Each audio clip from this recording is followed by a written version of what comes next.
Minister's speech yesterday was criticised in some quarters for being light on new policy. But one policy, I know what it was, it's Theresa May, I've got it now. But one policy we did hear was a new prioritisation system for social housing, benefiting veterans in particular. Here's I am a bit confused. Here's Sakir Starmer in Liverpool.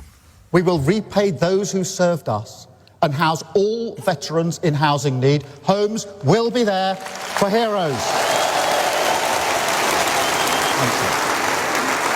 And because we've started the hard yards of planning reform, because we're facing up to decisions ignored for years, because we're introducing new planning passports that will turbocharge house building in our inner cities, we can make the very same promise to other people at risk of homelessness, young care leavers, victims of domestic abuse. They will have the security they deserve. They will have a roof over their head because Britain belongs to them. And the cheers rang out at Liverpool, but pretty soon after, the Conservative politician Johnny Mercer, former Veterans Minister, said that everything had been pretty much put in chain by the previous government. Let's turn to Trevor Coult, who's campaigner for military veterans and joins us now.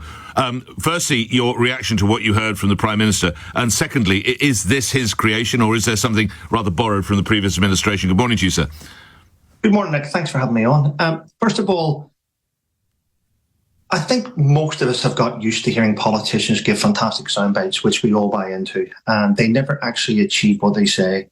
Johnny Mercer was right in what he said, where the Conservative had put in position a Veterans Affairs Office. Unfortunately, it wasn't given the amount of funding. I think it only received £5 million a year, which is a drop in the ocean compared to what is needed to run that office effectively.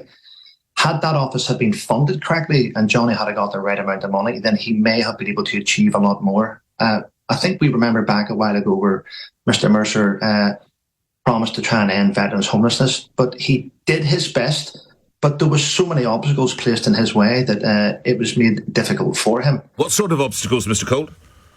Well, whenever you're trying to get funding and the funding is never appearing, it always seems to me and the veterans community and to the wider public that this has been left to charities to sort out. Charities, they beg and borrow and steal and they try and get the funding needed. But you've got to remember that each military charity out there, and there's over 1,000 of them, all have different avenues. One's trying to solve disabilities, one's trying to solve food banks, and one's trying to solve getting your claims from the government where you've been injured in service. So it's always going to be quite difficult to do. With Keir Starmer, I don't know if he's going to achieve this because, let's be honest, he's already been the Veterans Affairs Office and he got rid of that. That was one of the first things he did. True. So how can you then go on stage and then say that you want to solve this issue?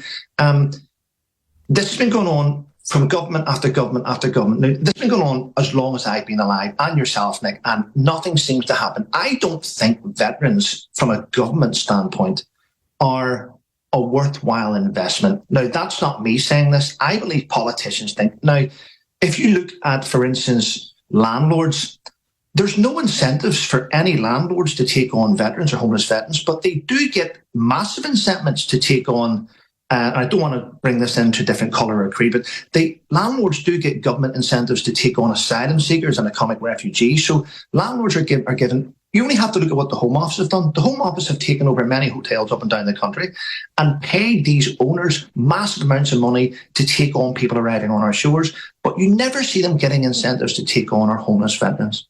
That's a very good point on which to end. Thank you for your time. Good luck with the campaigning that you do. Trevor Coult is campaigner for military veterans. If you are